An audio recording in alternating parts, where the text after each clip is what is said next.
मान्छेहरूले बलेको आगो ताप्छन्। समाजको त्यो प्रवृत्ति छ पनि, तर आज हामीले जे देखिरहेका छौँ, सतहमा हेर्दा यति बेला नेकपा एमाले सत्ता पक्षबाट प्रतिपक्षमा धकेलिएको छ।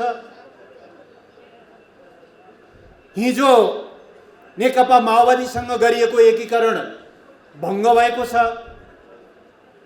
र अझ त्यो श्रृङ्खला जारी रहँदै पछिल्लो समय माधव कुमार नेपाल लगायतका केही नेताहरू पार्टीबाट बाहिरिनु भएको छ। झ्याट्ट हेर्दा नेकपा एमाले अहिले सङ्कटमा भएको जस्तो देखिन्छ।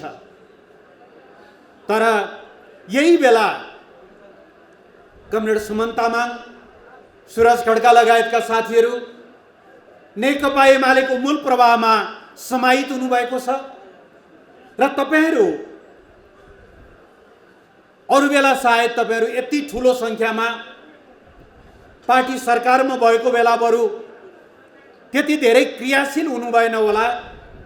तर अहिले पार्टी सङ्कटमा छ, पार्टी अप्ठ्यारोमा छ, पार्टीलाई योगदान गर्ने बेला यही हो भनेर तपाईहरू यति ठुलो सङ्ख्यामा यहाँ उपस्थित हुनुभएको छ। म तपाईहरूलाई बधाई दिन चाहन्छु। वास्तवमा नेकपा एमालेलाई बचाउने र बचाउँदै आएको तपाईहरू जस्तै एकदम अग्नि परीक्षामा खारिएका कमरेडहरूले हो। सरकारमा भएको बेला बरु कतिपय बेला अवसरवादी मान्छेहरू वरिपरि घुमेका हुन सक्छन्, तर यो सङ्कटको बेला तपाईहरू पार्टीलाई बचाउनका निम्ति, पार्टीलाई अगाडि बढाउनका निम्ति र पार्टीलाई फेरि पुरानै ठाउँमा फर्काउनका निम्ति कृत सङ्कल्पित भएर लाग्नु भएको छ।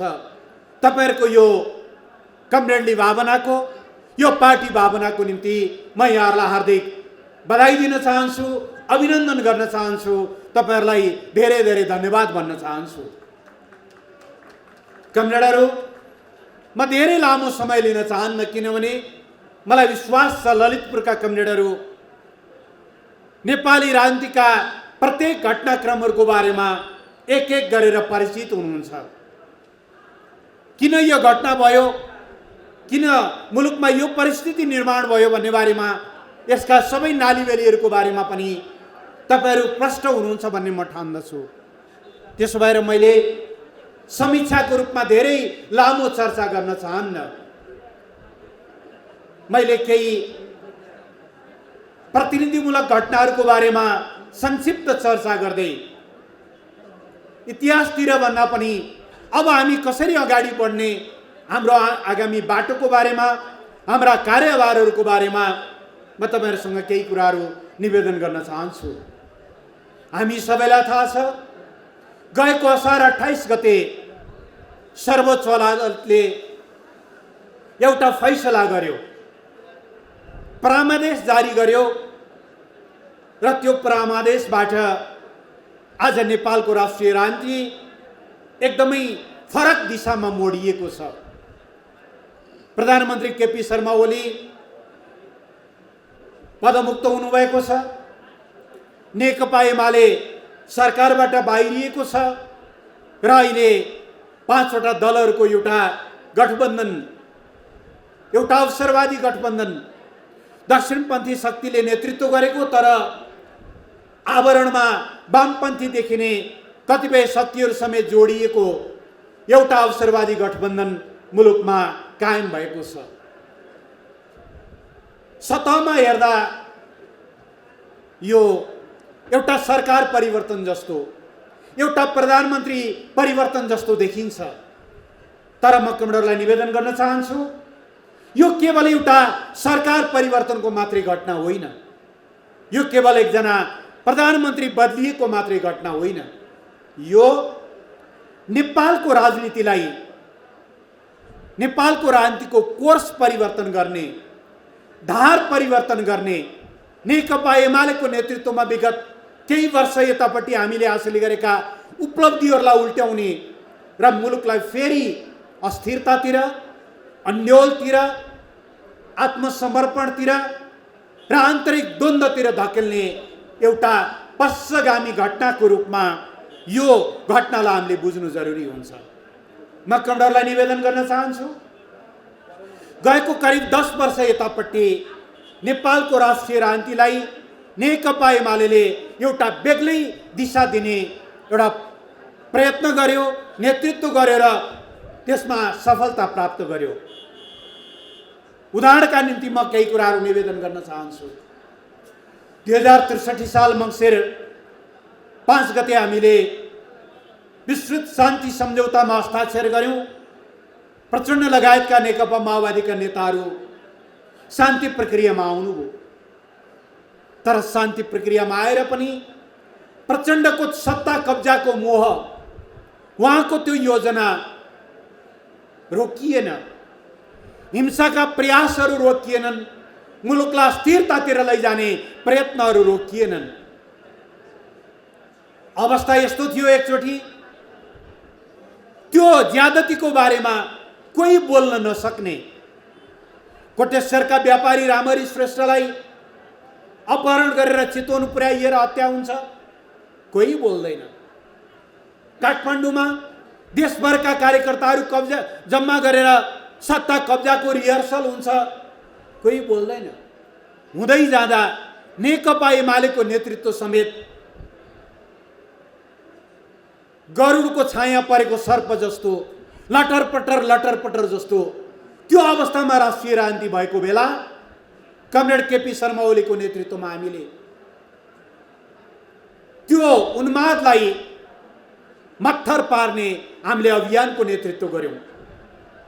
शान्ति प्रक्रियामा इमानदार हुनुपर्छ माओवादी, सत्ता कब्जाको बाटोमा होइन, हिंसाको यो बाटो हिँड्न पाइँदैन, सत्ता कब्जा हुन सक्दैन। लगातार हामीले त्यो दबाव र त्यो प्रतिवाद गर्यौं र मुलुक एउटा स्थितिबाट शान्तितिर फर्कियो। नेकपा एमाले त्यो शान्ति प्रक्रियामा आइसकेपछि पनि हिंसा र सत्ता कब्जाको बाटोतिर लैजाने त्यो प्रयासलाई निस्तेज पार्यो। पहिलो। दोस्रो, एक अवस्था यस्तो आयो, पहिचानको राजनीतिको नाउँमा सिङ्गो तराई जहाँ झन्डै 51% जनसङ्ख्या बसोबास गर्छ, त्यहाँ एक मधेस एक प्रदेश, तर पहाड जहाँ झन्डै 49% जनसङ्ख्या बस्छ, त्यहाँ 12वटा 14वटा सम्म प्रदेश, त्यो पनि जातीय आधारमा। काठमाडौँलाई नेवा राज्य, काठमाडौँ वरिपरि तामाङ राज्य, अलि पर गएर सुनुवार राज्य, अलि पर गएर राई राज्य, अझ पर गएर लिम्बू राज्य, पश्चिमतिर गयो मगर राज्य, गुरुङ राज्य। यो 125 जात जाति र 123 भाषाभाषी भएको मुलुकलाई जातीय आधारमा विखण्डित गर्ने एउटा हुइम चल्यो। अवस्था यस्तो भयो, पहाडिया साथी देख्दा तराईको साथी डराउनु पर्ने, तराईको कमरेड देख्दा पहाडको साथी तर्सिनु पर्ने जस्तो त्यो विखण्डनतिर मुलुकलाई लैजाने प्रयत्न भइरहेको बेला खबरदार, त्यो कुरा हुन सक्दैन। एक मधेस एक प्रदेश हुन सक्दैन, जातीय राज्यहरू हुन सक्दैनन्। यो नेपाल, अघि हामीले राष्ट्रगानमा गाए जस्तै, सयौं थुङ्गा फुलका हामी एउटै माला नेपाली, हामी एउटै नेपाली हौं। नेपाल एक राष्ट्र हो, यो बहुराष्ट्र होइन हो, यो बहुजातीय हो, यो बहुसांस्कृतिक हो, यो बहुभाषिक हो, बहुधार्मिक हो, तर नेपाल एक राष्ट्र हो, यो राष्ट्रहरूको महासंघ होइन। यो कुराको लगातार प्रतिवाद गर्यौं। आज त्यो स्थिति अन्त्य भएको अवस्था छ, त्यसको नेतृत्व नेकपा एमालेले गर्यो। संविधान बनाउने बेला हो, कुनै पनि संविधान त्यो देशको मूल कानुन हो। संविधान कस्तो बनाउने भन्ने कुरा त्यहाँका जनताहरूको आफ्नो इच्छाको कुरा हो, उनीहरूको अधिकारको कुरा हो। तर नेपालले संविधान बनाउँदै गर्दा यो संविधान बनाउन पाइँदैन भनेर रोक्ने प्रयत्नहरू भए।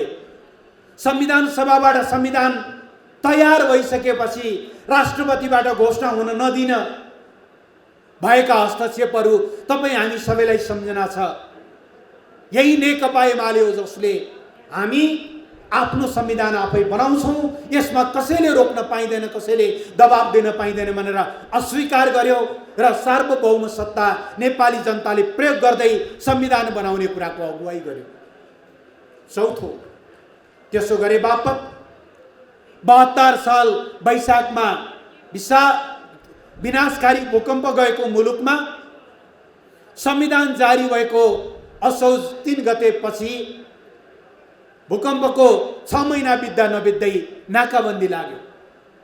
पेट्रोलियम पदार्थ आउँदैन, खाद्यान्नहरू आउँदैन, जीवन प्रदायक औषधिहरू समेत पनि रोक्ने प्रयत्नहरू भए।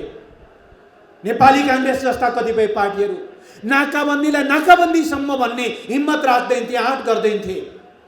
त्यति बेलाको प्रधानमन्त्री केपी शर्मा ओली, जसले भारतबाट निम्ताउँदा समेत जबसम्म नाकाबन्दी अन्त्य हुँदैन तबसम्म म तपाईको मुलुकमा भ्रमण गर्न र मेजबानी खान आउन सक्दिनँ, सबभन्दा पहिले नाकाबन्दी अन्त्य गरियोस् भनेर यो नाकाबन्दीको अन्त्य गर्ने कुराको अगुवाई नेकपा एमाले गर्यो। चौथो, पाँचौं, यो भूपरिवेष्टित देश, यसले सबैतिरबाट समुद्रसम्म पुग्न पाउने पारवन सुविधा पाउनु पर्थ्यो, तर त्योभन्दा अगाडिका शासकहरूले कहिल्यै पनि त्यो कुराका निम्ति प्रयत्न गरेनन्। यही नेकपा एमालेको नेतृत्वमा हामीले चीनसँग पारवन सन्धि गर्यौं, पारवन प्रोटोकलमा हस्ताक्षर गर्यौं। चीनबाट 4वटा समुद्री बन्दरगाह र 3वटा सुक्खा बन्दरगाहहरू हुँदै अब नेपालले भारतको बाटो भएर पनि चीनको बाटो भएर पनि समुद्रसम्म पुग्ने निर्बाध अधिकार प्राप्त गरेको छ। अब कहिल्यै नेपालमा नाकाबन्दी हुँदैन, नाकाबन्दी नहुने कुराको सुनिश्चितता यही पार्टीको अगुवाईमा हामीले गर्यौं। देशहरू ठुला होलान् अथवा साना, धनी होलान् अथवा गरिब, सम्पन्न होलान् अथवा विपन्न, तर देशहरूको सार्वभौम सत्ता बराबर हो। कोही ठुलो दाइ र कोही सानो भाइ भन्ने हुँदैन राष्ट्रहरूको सम्बन्धमा भनेर यो सार्वभौम समानताको प्रत्याभूति हामीले गर्यौं। आन्तरिक मामलामा बाह्य हस्तक्षेपलाई हामीले पूर्ण रूपले अन्त्य गर्यौं र नेपालको शिरलाई हामीले ठाडो बनायौं। अघि कमरेडले भन्नुभयो जस्तै गुमेका भूभागहरू लिम्पियादुरा, लिपुलेक, कालापानी जस्ता भूभाग समेटेर नक्सा प्रकाशन गर्यौं र ती भूभाग नेपाललाई तत्काल फिर्ता हुनुपर्छ भनेर वार्ताको टेबलमा राख्यौं। नेकपा एमालेको नेतृत्वमा यी कामहरू अगाडि बढे। पार्टी राष्ट्रिय राजनीतिको केन्द्रभागमा पुग्यो। कुनै बेला नेकपा एमालेको अवस्था कस्तो थियो तपाईहरुलाई सबैलाई सम्झना छ। 2064 सालको संविधान सभाको निर्वाचनको परिकल्पना गर्नुस् त। 240 निर्वाचन क्षेत्र थिए त्यति बेला। 240 क्षेत्रमा पार्टी चुनाव लड्दा हामीले जितेको सिट जम्मा 33। शक्तिशाली महासचिव हुनुहुन्थ्यो माधव कुमार नेपाल। रोजी दुईटा अथवा दुईटा भन्दा बढी निर्वाचन क्षेत्रमा लड्न पाइन्थ्यो। उहाँ लड्नु भएको थियो रौतहट 1 र काठमाडौँ 2 मा। महासचिव त हार्नुभयो। पार्टी खुम्चिएर 33 सिटमा आयो। त्यो अवस्थाबाट हामीलाई खुलेआम चुनौती दिन्थे त्यति बेला माओवादी र कांग्रेसका नेताहरू।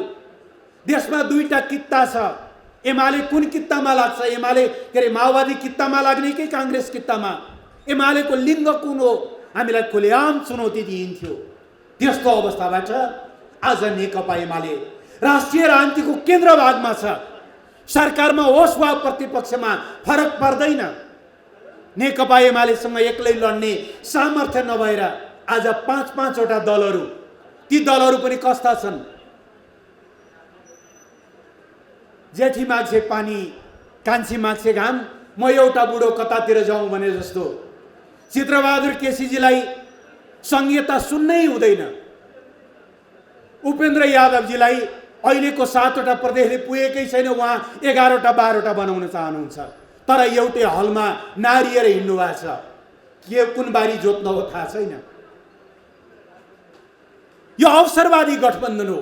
यो अवसरवादी गठबन्धन यस कारणले निर्माण भएको हो कि नेकपा एमालेसँग एक्लै लड्ने सामर्थ्य उहाँहरू कसैसँग छैन। आज पनि 22 जना 23 जना सांसदहरू चोइटिएर जाँदाखेरि पनि प्रतिनिधि सभामा 49 सिट सहित नेकपा एमाले एक्लै छ। त्यस मुनिको नेपाली काङ्ग्रेससँग जम्मा 61 सिट छ। काङ्ग्रेसले हामी बराबर हुन अर्को सिँगै पार्टीलाई एकतामा ल्यायो भने मात्रै बल्ल एक नेकपा एमालेसँगको बराबरी हुन्छ। यस ढङ्गले राष्ट्रिय राजनीतिलाई हामीले केन्द्रभागमा स्थापित गर्यौँ र 62-63 को परिवर्तनपछि मुलुकमा संविधान निर्माण भएपछि अब एक ढङ्गले राजनीतिक क्रान्ति पुरा भयो। अब मुलुकमा आर्थिक सामाजिक रूपान्तरण र समृद्धि हामीले स्थापित गर्नुपर्छ। यो क्रान्तिको लाभ यदि जनताले प्राप्त गर्न सकेनन् भने कुराले मात्रै जनताको पेट भरिँदैन। अब गणतन्त्र प्रत्येक भोका किसानहरूको गाँसमा, प्रत्येक वृद्ध बाआमाहरूको वृद्ध भत्तामा, प्रत्येक स्कुल जान नपाएका नानीहरूको स्कुलसम्मको पहुँचमा, प्रत्येक बिरामी नागरिकको निःशुल्क औषधि उपचारमा, घर नभएका सुकुम्बासीहरूलाई त्यो गणतन्त्र घर बनेर आउनुपर्छ। फुसको छाना भएका गरिब विपन्न नागरिकहरूको आँगनमा त्यो गणतन्त्र जस्ताको छाना भएर आउनुपर्छ। अर्थात् अबको हाम्रो प्राथमिकता, अबको हाम्रो एजेन्डा आर्थिक विकास र समृद्धि हुनुपर्छ भनेर हामीले विकासको बहसलाई अगाडि बढायौँ। धेरै वर्षदेखि हामीले विकासका सपनाहरू देख्न छोडेका थियौँ। मुलुकमा पनि विकास हुन्छ र हाम्रो देशमा पनि रेल आउँछ र नेपालको पनि पानी जहाज हुन्छ र नेपालमा पनि काठमाडौँ बाहेक अन्त पनि अन्तर्राष्ट्रिय विमानस्थलहरू हुन्छन् र हामीलाई त विकासका सपनाहरू देख्नबाट समेत वञ्चित गरिएको थियो। नेपाल यस्तो यो कहिल्यै बन्दैन। जब भूकम्पले थिलो थिलो भयो अब सिद्धियो नेपाल, यो ढङ्गका निराशाका गीतहरू हामीलाई सुनाइन्थ्यो। तर यही नेकपा एमाले हो, यही नेकपा एमालेको सरकार हो जसले भूकम्प गएको बेलामा पनि 50,000 भन्दा बढी स्वयंसेवकहरू परिचालन गरेर 3 महिनासम्म भूकम्प पीडितहरूका बस्ती बस्ती खटाएर हामी रित्तो हात झन्डै 27,000 घर टहरा बनाएर फर्केका थियौँ। यही पार्टीको नेतृत्वमा बनेको वर्तमान सरकारले गएको 3 वर्षमा विकास र समृद्धिको एउटा नयाँ अभियान, नयाँ लहर सुरु गर्यो। निश्चय नै हामीले योभन्दा धेरै राम्रो गर्न सक्थ्यौँ होला। पार्टीले पूर्ण रूपले सहयोग गरेको भए, सबै खालको वातावरण मिलेको भए, तर पनि हामीले यही 3 वर्षको अवधिमा नेपालको निधारमा लागेको अल्प विकसित लिस्ट डेभलप्ड एलडीसी भन्ने कलङ्कको टीका हटाएर नेपाललाई विकासशील देशको दर्जामा उठाएका छौँ। देशलाई भूकम्प पीडितहरूका 7 लाख भन्दा बढी घरहरू बनाएर उहाँहरूलाई घरभित्र, सुरक्षित घरभित्र फर्काएका छौँ। दरबारा, रानी पोखरी, दरबार हाई स्कुल जस्ता आइकोनिक चिजहरू बनाएका छौँ। भूकम्पले थलो थलो परे पनि देश झुकेको छैन, देश भत्किएको छैन भन्ने एउटा मनोबल निर्माण गरेका छौँ। यो ढङ्गले हामीले मुलुकलाई अगाडि बढाउँदै थियौँ। मैले जोड्न खोजेको कुरा के हो भने सर्वोच्च अदालतले समेत परामर्श दिनुपर्ने, एक्लै नसकेर 5-5वटा दलहरू मिलेर गठबन्धन बनाउनु पर्ने, यी सबै परिस्थितिको निर्माण केवल केपी ओलीलाई प्रधानमन्त्रीबाट हटाउनका निम्ति मात्रै होइन। यो प्रयास नेकपा एमालेको नेतृत्वमा गएको केही वर्ष यतापट्टि हामीले हासिल गरेका उपलब्धिहरूलाई ध्वस्त पार्ने, मुलुकलाई फेरि अस्थिरतातिर धकेल्ने, मुलुकलाई फेरि एउटा अन्योलतिर धकेल्ने यो स्थितिका निम्ति तर्जुमा गरिएको हो। यो पश्चगामी प्रतिगमनकारी एउटा दिशातिर मुलुकलाई लैजाने प्रयत्न हो। झ्याट्टै हेर्दा नेकपा एमाले सरकारबाट बाहिरिनु पर्दा पो कमरेडले यस्तो भनिरहनु भएको हो कि भन्ने तपाईँहरूलाई लागिरहेको हुनसक्छ। त्यो सही होइन कमरेडहरू। यो नेकपा एमाले अथवा यो नेकपा आज 72 वर्षको भयो, 73 वर्षमा लाग्यो। गएको वैशाख 9 गतेदेखि यो पार्टी स्थापनाको देखि आजसम्मको अवधिमा 36 वर्ष त पार्टी पूर्ण रूपले प्रतिबन्धित अवस्थामा, भूमिगत अवस्थामा काम गर्यो। सरकार त धेरै टाढाको कुरा थियो। पञ्चायतको 30 वर्षले मात्रै राजाले मात्रै होइन, काङ्ग्रेसले हामीलाई 2008 सालमा प्रतिबन्धित गरेर 5 वर्ष हामी काङ्ग्रेसको शासनमा भूमिगत हुन बाध्य भएका थियौँ। 36 वर्ष प्रतिबन्धित अवस्थामा काम गरेको र बहुदल आएको 36 वर्षमध्ये 20 वर्ष प्रतिपक्षमा बसेको पार्टीलाई हामी प्रतिपक्षमा रहनु परेका कारणले हामी आवेगमा आएर, उत्तेजनामा आएर, अलिकति आक्रोशित भएर यी कुराहरू भनिरहेका छैनौँ। सरकारबाट त हामीलाई के छ र? 2052 साल भदौ 12 गते पनि हटाइएकै हो अदालतकै आदेशबाट मनमोहन अधिकारी त्यो लोकप्रिय प्रधानमन्त्रीलाई। तर त्यसले के फरक पार्यो? त्यसको 2 वर्षपछि हामी शानदार ढङ्गले कमब्याक गऱ्यौँ। स्थानीय चुनावमा हामीले झन्डै 2/3 हासिल गऱ्यौँ 2054 सालमा। सरकारबाट हटेको पीडा होइन। सरकारबाट त केपी शर्मा ओलीलाई 2073 साल साउन 9 गते पनि यिनै कमरेडहरू बसेर प्रचण्ड, माधव नेपाल, जलनाथ खनाल लगायतका नेताहरूले नै दाउपेच गरेर 9 महिना त्यो सरकार जसले नाकाबन्दीको सामना गर्यो, जसले चीनसँग पारवन सन्धि गर्यो, त्यो सरकारलाई 9 महिनामै जबरजस्त हटाएको होइन र।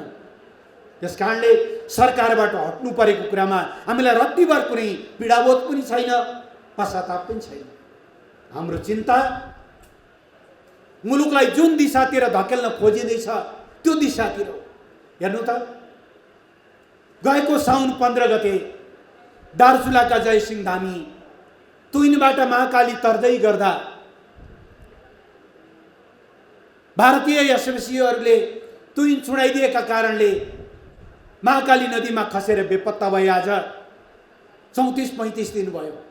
सरकार चुइक्क बोल्दैन। हिजो सुन्नुभयो नि भारतका विदेश मन्त्रालयका प्रवक्ताको, समाचारमा सुनेको नेपाल सरकारले अहिलेसम्म केही भनेकै छैन। नागरिक मारिएका छन् अथवा बेपत्ता पारिएका छन्, सरकार चुइक्क बोल्दैन। हो, यही गर्नको निम्ति केपी ओलीको सरकारलाई हटाइएको हो। यही लज्जास्पद एउटा आत्मसमर्पणका निम्ति केपी ओलीको सरकारलाई हटाइएको। समस्या भारतसँग छ। समस्या लिपुलेक, लिम्पियादुरा, कालापानी फर्काउनु पर्नेछ। साझा न्यूनतम कार्यक्रममा उहाँहरूले के लेख्नुभयो? लिपुलेक, लिम्पियादुरा, कालापानीको समस्या समाधान गर्ने समस्या हो त्यो त नेपालको जग्गा हो नि, नेपालको भूमि हो। त्यसलाई समस्या भन्नुभयो उहाँहरूले। अनि कार्यदल बनाउनु भयो कहाँ? चीनसँग सीमा समस्या छ, त्यसलाई समाधान गर्ने भनेर अस्ति कार्यदल बन्यो। यो सरकार कतातिर हिँड्दैछ, यो सरकारको कसलाई सेवा गर्दैछ भन्ने कुरा बुझ्न योभन्दा बढ्ता केही उदाहरणहरू चाहिन्छ र चाहिँदैन। सरकार आएपछिको पहिलो निर्णय के? देशमा आज झन्डै 11 लाख भूमिहीन सुकुम्बासीहरू छन्। 10 लाख अव्यवस्थित बसोबासीहरू छन्। वर्षौंदेखि जग्गा कमाएर बसेका छन्, तर हातमा लाल पूर्जा छैन। संविधान बनाउँदा हामीले भन्यौं प्रत्येक नेपाली नागरिकलाई आवासको हक हुनेछ, कोही पनि बेघरबार रहने छैन। अझै एक पाइला अगाडि बढेर लेख्यौं हामीले, दलितहरूको हकमा एकचोटिलाई दलितलाई जोत्ने जमिन दिइनेछ। हामीले कानुन पनि बनायौं, संविधानमा लेखिएको त्यही हक र कानुनमा भएको त्यही व्यवस्था कार्यान्वयन गर्नको निम्ति सरकारले देवी गौवालीको अध्यक्षतामा भूमि सम्बन्धी समस्या समाधान आयोग बनाएको थियो। त्यो आयोगले विभिन्न पालिकाहरूसँग सम्झौता गरेर उहाँहरूले छनौट गरिदिएका भूमिहीन सुकुम्बासीहरूलाई जग्गा वितरण गर्न ठिक्क परेको थियो। तर सरकार भूमिहीनहरूको होइन, यो सरकार सुकुम्बासीको होइन, यो जमिनदारहरूको हो। सुकुम्बासीहरूले जग्गा पाए भने, सुकुम्बासीहरूले आवास पाए भने भोलि चुनावको बेलामा रक्सीहरू बाँडेर भोट जित्न सकिँदैन, उनीहरूलाई सधैँभरि एउटा खरिद बिक्री गर्न सकिँदैन भनेर लाल पूर्जा बाँड्न ठिक्क भएको बेलामा त्यो आयोग विघटन गरियो। यो सरकारले गर्यो के? तेस्रो काम, आइसकेपछि गरेको काम। अघि भ्रष्टहरूलाई कसरी संरक्षण गरिँदैछ त्यो त साथीहरूले बताइसक्नुभयो। अर्को म एउटा उदाहरण दिन चाहन्छु। अस्ति भदौ 1 गते सरकारले हतार हतार एउटा अध्यादेश लिएर आयो। अहिलेको व्यवस्थामा पार्टी विभाजन गर्नका लागि केन्द्रीय कमिटीमा पनि 40% र संसदीय दलमा पनि 40% मात्रै भएर मात्रै बल्ल पार्टी फुटाउन पाइन्छ। त्यसो गर्न नसक्ने भएपछि केन्द्रीय कमिटीमा 20% वा संसदीय दलमा 20% भनेर रातारात यो संविधान विरोधी, यो लोकतन्त्र विरोधी, यो राजनीतिक स्थिरता विरोधी एउटा कदमको रूपमा हतार हतार अध्यादेश ल्याइयो। त्यो अध्यादेशको शिकार आज नेकपा एमाले भयो, अर्को पार्टी भयो। माधव नेपालहरू त्यही चस्केलाबाट छिरेर उहाँहरूले एउटा गुट निर्माण गर्नुभयो, पार्टी निर्माण गर्नुभयो, पार्टी फुटाएर जानुभयो। नाम राख्नु भएको छ एकीकृत। जुन गोरुको सिङ छैन उसैको नाम तिखे भने जस्तो पार्टी फुटाउने नाम राख्ने एकीकृत। त्यो त आफ्नो ठाउँमा छ, त्यसको बारेमा म थप केही कुराहरू पनि भन्नुला। सरकारको काम पार्टी फुटाउने, पार्टीहरूलाई विभाजित गर्ने, तर आगो नेकपा एमालेतिर सल्काउन खोज्नु भएको थियो। डर के भयो भने यो आगोले त यतैतिर पनि खाने बोक्यार भनेपछि तपाईलाई थाहा छ अहिलेसम्म झन्डै 2 महिना पुग्न लाग्यो, सरकारले पूर्णता पाएको छैन, सरकार विस्तार भएको छैन। दुईटा कारणहरू छन्। एउटा कारण त्यहाँ जति जुट्नु भएको छ देश बनाउने होइन। अबको यो 1.5 वर्ष या 15-16 महिना जसरी हुन्छ सत्तामा पुग्ने, अब भोलि टिकट पाइने पनि होइन, चुनाव जितिने पनि होइन। त्यसमा उनीहरूले जति सकिन्छ बर्मलुट गर्ने। सबैलाई मन्त्री चाहिएको छ, मन्त्री दिलाउने आशमा पार्टी फुटाइएको छ। दोस्रो, मन्त्री नपाउँदाको भोलिपल्ट, मेरो शब्द होइन, माधव नेपालले अलि अस्ति भन्नुभएको थियो नि, सरकारमा जान साथीहरूले दाम्लो छुडाइरहेछन्। बल्ल बल्ल दाम्लाले बाँधिरहनु भएको छ, कति बेला दाम्लो चुड्ने हो थाहा छैन। अनि उहाँहरू अहिले के दाउमा हुनुहुन्छ भने हतार हतार अध्यादेश निस्तेज पार्ने 22 गतेपछि, ताकि त्यतातिर त्यो गोठमा होलिसकेका साथीहरू फेरि फुटेर अर्कोतिर जान नपाउन्। त्यसपछि बल्ल मन्त्रीमण्डल विस्तार गर्ने। योभन्दा लज्जास्पद, योभन्दा लोकतन्त्रको उपहास गर्ने विषय के हुन सक्छ? पार्टीहरू बन्ने विचारले हो, पार्टीहरू बन्ने आस्थाले हो, पार्टीहरू बन्ने एउटा आदर्शले हो। नेताहरू 14-14 वर्षसम्म जेल बस्नुभयो, 17-17 वर्षसम्म जेल बस्नुभयो। त्यति बेला कुनै मन्त्री पदले आकर्षण गरेर त्यो पार्टीमा उहाँहरू टिक्नु भएको थिएन। माओवादी कतिपय नेता युवाहरू गोली खान तयार हुनुभयो, त्यो कुनै पद प्राप्तिका निम्ति थिएन। पार्टी बन्ने भनेको आदर्शले हो, त्यो कुनै आदर्श छैन। यो ढङ्गले वर्तमान सरकार पार्टीहरू विभाजित गर्ने, किसानहरूको, भूमिहीन किसान सुकुम्बासीहरूको छातीमा बुट प्रहार गर्ने, अनि त्यस कुरामा विभिन्न शक्ति केन्द्रहरू रमाए। नेकपा एमालेलाई कमजोर गर्न पाए मात्रै नेकपा एमालेको, नेकपा नेपालको देशभक्तिपूर्ण आन्दोलनलाई कमजोर गर्न सकिन्छ, नेपालको सामाजिक रूपान्तरणको अभियानलाई कमजोर गर्न सकिन्छ, नेपालको समस्याहरू समाधान गर्न प्रतिनिधि सभालाई दिइएको छ। हिजो फागुन 11 गते अदालतले संसद पुनर्स्थापना गरेपछि फागुन 11 देखि लिएर जेठ 8 गतेसम्मका घटनाक्रम पनि हामीलाई थाहा छ।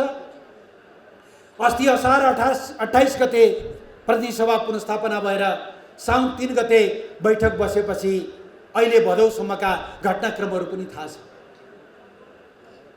सिट्ठी फुक्यो कि त नेकपा एमालेको पल्टन गुरुरुर दौडेर त्यहाँ पुग्यो।